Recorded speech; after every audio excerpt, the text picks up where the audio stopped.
Good evening, students. I am Santosh Kumar Sinha, your English faculty. Today I am going to teach you the first chapter of your English grammar, that is called articles. That is very important from exam point of view. And I would like to define the terms article. What is called article? Articles are determiners used before adjectives and sometimes without adjectives. Article एक ऐसा determiners है जो कभी कभी adjective के पहले होता है और कभी कभी बिना एडजेक्टिव का ये काम करता है। बहुत सारा देखिएगा, बहुत सारे टीचर्स लोग, बहुत सारे बुक्स में लिखा रहता है ए एन द को आर्टिकल्स कहा जाता है। ये तो इसका काइंड होता है, लेकिन आर्टिकल्स का सही डेफिनेशन होता है आर्टिकल्स आर डिटर्मिनर्स, एक डिटरमाइन का काम करता है जो डिसाइड करता है कि एडजेक्टिव के पहले और कभी कभी बिना सेंटेंस में एडजेक्टिव का आर्टिकल्स लगता है। जैसे हम लोग नाउन को डिफाइन करते हैं, किसी भी नाम को नाउन कहते हैं, नाउन्स आर नेमिंग वर्ड्स, उसी तरह से आर्टिकल्स। तो आप देखते हैं कुछ एग्जांपल इसका है, जैसे he is a good boy. यहाँ इस सेंटेंस में जो गुड है ये आपका एडजेक्टिव हो गया और उसके पहले हम लोग क्या यूज किए हैं, ए, तो वह एक अच्छा लड़का है। सेकेंड एग्जाम्पल है ही इज एन इंजीनियर, ये विदाउट एडजेक्टिव वाला सेंटेंस हो गया जो कि एन लगा है लेकिन एडजेक्टिव कोई नहीं है। थर्ड में है you are the best boy in the class, आप क्लास के सबसे अच्छे स्टूडेंट हैं। तो यहाँ पर बेस्ट हो गया आपका सुपरलेटिव डिग्री, है ना। उसके पहले हम लोग क्या यूज कर दिए हैं, द। तो articles are determiners use before adjectives and sometimes without adjectives. ये तीनों एग्जांपल शो करता है कि कुछ एग्जांपल एडजेक्टिव के पहले है और कुछ एग्जांपल्स बिना एडजेक्टिव का है, फिर भी हमारा सेंटेंस आर्टिकल से बन गया है।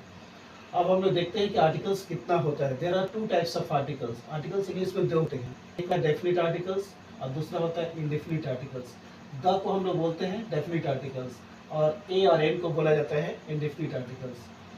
तो अब इन दोनों का यूज बहुत ज़्यादा जरूरी है क्योंकि एग्जाम पॉइंट में बहुत ज़्यादा इससे क्वेश्चन आता है। अब हम लोग देखेंगे जो ए एन द है उसका यूज इंग्लिश में लिटरली कहाँ पर होता है, यूजेज ऑफ ए। इसका यूज कॉन्सोनेंट्स के पहले होता है। जैसे इंग्लिश ग्रामर में लेटर्स कितने होते हैं, 26 होते हैं लेटर्स 26 होते हैं, उनमें से वॉवेल्स 5 होते हैं और कॉन्सोनेंट्स 21 होता है। तो हम लोग कॉन्सोनेंट्स का यूज देखेंगे कि कहाँ पर होता है। तो कॉन्सोनेंट्स का यूज, ए का यूज कॉन्सोनेंट्स के पहले होता है, it is use before consonants. Consonants के पहले हम लोग ए का यूज करते हैं। अब इसको कैसे हम लोग जज करेंगे, तो पता चल गया कि कॉन्सोनेंट्स के पहले हम लोग ए का प्रयोग करेंगे। जैसे कोई भी वर्ड आप लिखते हैं तो कोई भी वर्ड का फर्स्ट लेटर कॉन्सोनेंट होना चाहिए। किसी भी वर्ड का फर्स्ट लेटर कॉन्सोनेंट होना चाहिए। फर्स्ट से मतलब है, सेकंड थर्ड से कोई मतलब नहीं है। वो अगर कॉन्सोनेंट होगा और दूसरी बात उसका साउंड, पूरा वर्ड का साउंड भी कॉन्सोनेंट होगा तो हम लोग वहाँ पर ए का प्रयोग करेंगे। जैसे बॉय का फर्स्ट लेटर क्या है, बी, कॉन्सोनेंट, और इसका साउंड जब हम लोग इसको प्रोनाउंसिएशन करते हैं तो हम लोग मुँह से ब का प्रयोग होता है जो कि कॉन्सोनेंट है। तो क्या लग गया, ए बॉय। उसी तरह से पेन, पेन का फर्स्ट लेटर पी है जो कि कॉन्सोनेंट है। अब वो पेन जब हम लोग यूज करते हैं तो इसका साउंड पी यानी कि प का निकलता है जो कि कॉन्सोनेंट है, तो ए पेन। उसी तरह से ट्रेन, ट्रेन का फर्स्ट लेटर टी है जो कि कॉन्सोनेंट है और ट्रेन का उच्चारण जब किया जाता है तो इसका उच्चारण में हम लोग टी का प्रयोग करते हैं, ट का। तो क्या हो गया, अ ट्रेन। तो a boy, a pen, a train. उसी तरह से टॉय अगर हम लिखते हैं तो टॉय का फर्स्ट लेटर टी है जो कि कॉन्सोनेंट है और टॉय का प्रोनाउंसिएशन में टी मुंह से निकलता है यानी कि जो कि कॉन्सोनेंट है, तो उसके पहले हम लोग ए का प्रयोग करते हैं। तो बहुत सिंपल है ए का प्रयोग। कोई भी अगर पूछता है कि ए का प्रयोग कहाँ पर होता है तो हम लोग बोलेंगे कॉन्सोनेंट्स के पहले। कैसे इसको जज करेंगे, कोई भी लेटर का फर्स्ट, कोई भी वर्ड का फर्स्ट लेटर कॉन्सोनेंट होना चाहिए। जो भी वर्ड आप लिखते हैं उसका पहला लेटर आपको देखना है, सेकंड थर्ड से कोई मतलब नहीं।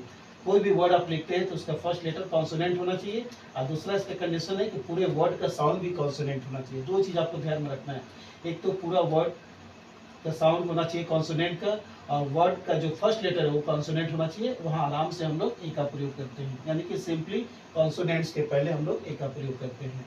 ये आपको क्लियर हो गया कि किसी भी वर्ड के पहले फर्स्ट लेटर अगर कॉन्सोनेंट है और उस वर्ड का साउंड भी कॉन्सोनेंट हो रहा है तो हम लोग वहाँ पर ऑटोमेटिक ए का प्रयोग करते हैं। दूसरा आता है यूजेज ऑफ एन।